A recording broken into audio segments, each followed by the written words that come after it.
G'day Internet, and welcome back to part 2 of this restoration, I guess, of this Micro Genius IQ-1000. Now, when we left off, we'd finished detailing it and getting it ready for reassembly, so let's get on with that. Righto, with all that cleaned up, let's put this all back together, shall we? First things first is the eject button, which should go that way.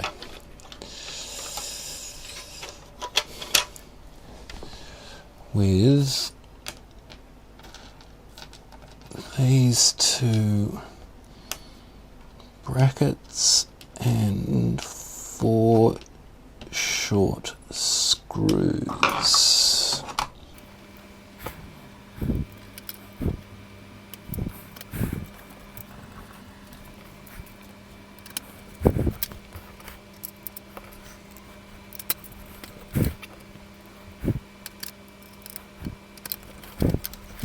And then the actual, this bit, which slots there, and then, no, it's upside down. Upside down, upside down.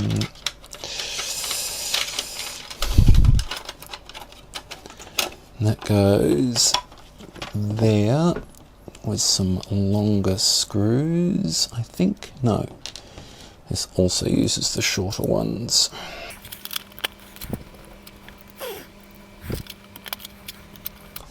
Now, I know these two black screws, springs go in somewhere, but where? Oh, hang on a sec, I got an idea.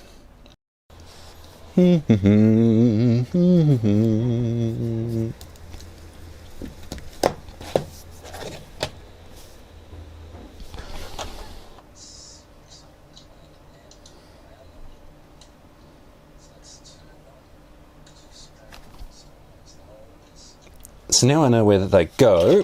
They go in here. And we have reset, spring, and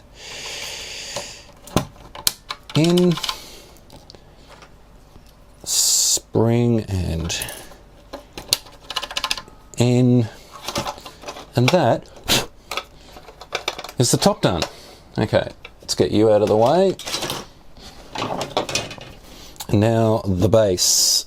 Now there's not much to this because this simply goes in here, and you've just got to slide the joystick ports in, get it to sit on its little posts, and then there's only 2 screws per panel.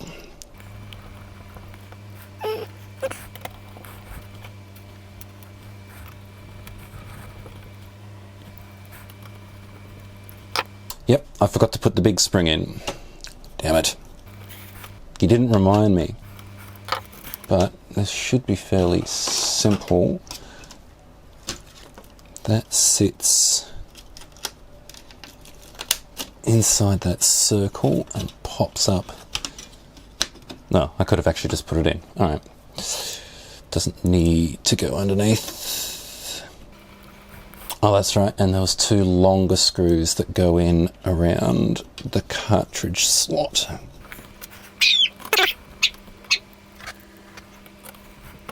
And that is that, and it should just be a case of lining up the oh, whoops. Where is... I've got to put our little IR window in.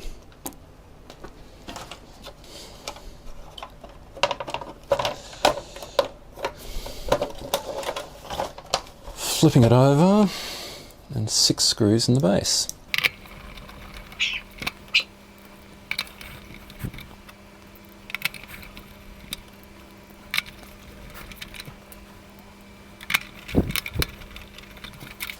And there's our console back together. Sweet! Oops, nearly forgot its feet. Okay, here is the base of the corded one. So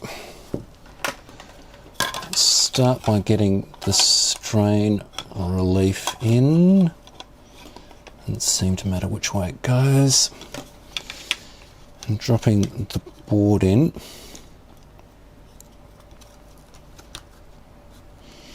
It doesn't seem to kind of lock in any particular way. Let's put you to one side. All right, the front fascia. We have blue at the bottom. Wrong way around, idiot. Blue at the bottom. Red. Red. Little black button. Little black button. And D-pad. And D-pad little rubbery thing. And now, assuming I haven't completely lost them all underneath here, we have 1, 2, 3, 4, 5, 6 of those. Now I think it's going to be easier to flip this like so and hope that it all lines up. Okay, drop some screws into this.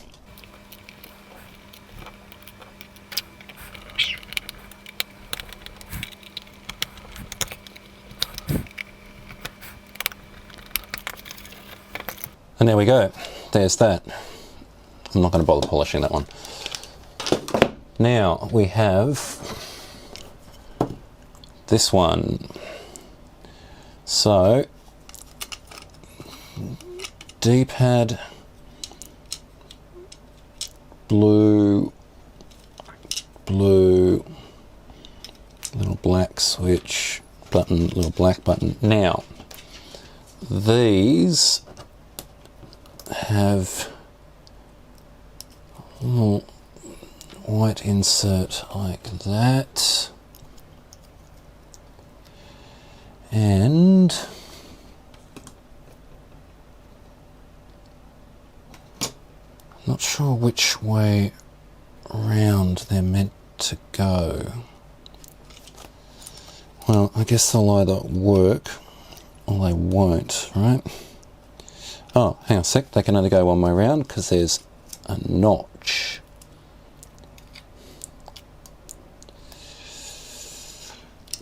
So you go in there, you can go in there. 1, 2, 3, 4 carbon pads and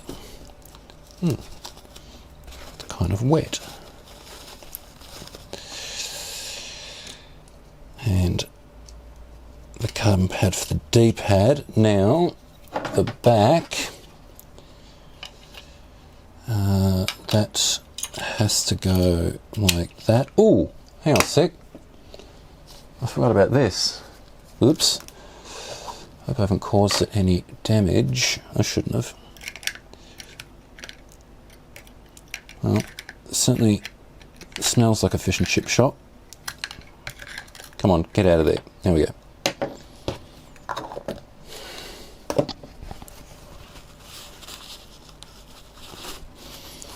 Let's see how it turned out. Beautiful, look at that. A little bit of staining where the corrosion was, which is perfectly fine. So, let's, before that goes back together, let's put this in, which should just clip back in, and it does. That wasn't actually soldered to anything, so that's good.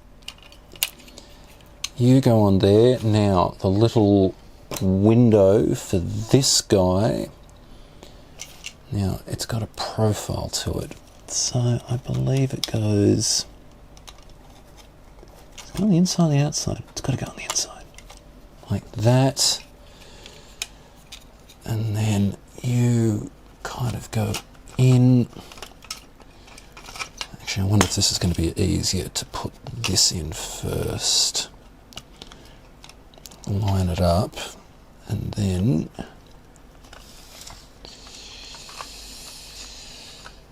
get it to also drop down onto that. Come on, click, and there we go. Right, more screws.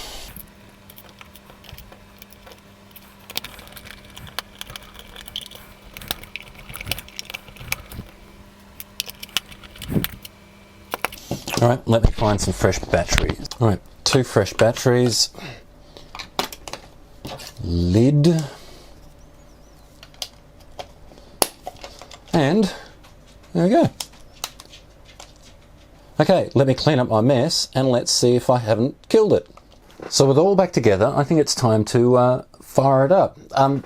At the end of all cleaning that, I actually decided to give it a shot with some 303 protectant. Took a leaf out of Adrian Black's book. I was watching a video of his the other day, and I used this on the Tornia cover of on my Ute. Yes, I'm an Australian who drives a Red Holden Ute. And yes, I had some. So let's see if it works. TV. Power. Hey, it works. I'm really interested to see how this wireless controller goes. So we turn it on to player 1, I'm assuming, and it works. All right, let's have a look at some of these cartridges. So this is supposedly the Street Fighter 2 cartridge, and as you can see, it's your typical kind of NES knockoff, all games in one cartridge. But if we go back up to number 1, there is a game called Master Fighter 2.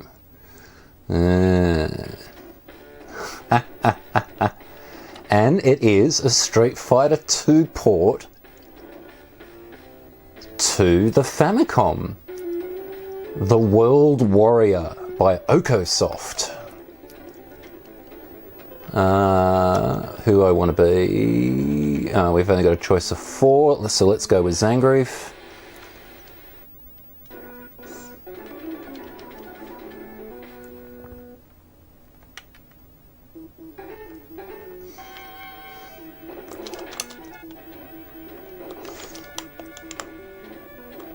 Bit flickery.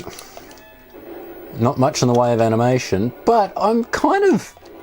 Part of me is a little impressed that getting my ass kicked.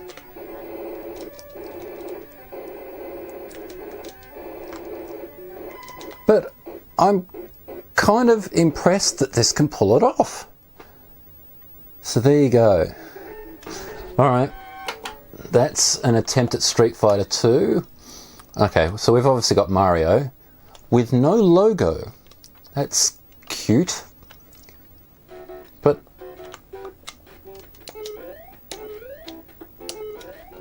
the IR controller, the wireless controller, seems to be reactionary, at least enough. Hang on a minute. The music is off. How bizarre. Whoop. Okay, so that's Mario Brothers. See what else is on here. Ninja, Kung Fu, Popeye. Well, Popeye is Popeye. It's Popeye. I don't know what Popeye is. I've never played it.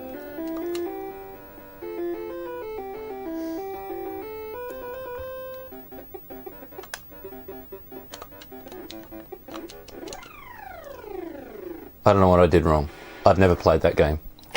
Righto.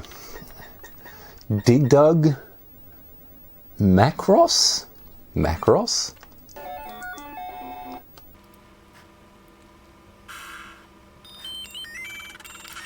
Okay, so it's a shooter.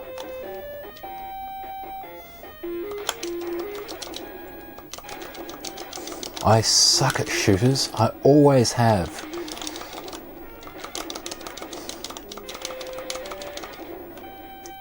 I've got to, yes, I was waiting for that. I was about to say, I better go to die soon. Oh, come on, I've got to. Let me turn this controller off and plug in the light gun. I can't remember if this was the same with the NES, but you've got to have one gamepad as one, and then the light gun plugs in as player 2. So, yep, it's time for some Duck Hunt.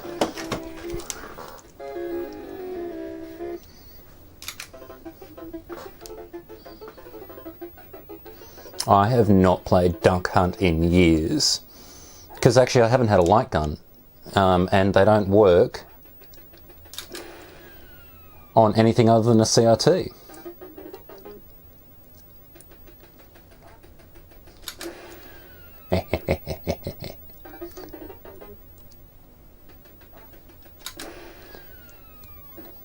Seems to work fine. So that's the Micro Genius IQ-1000.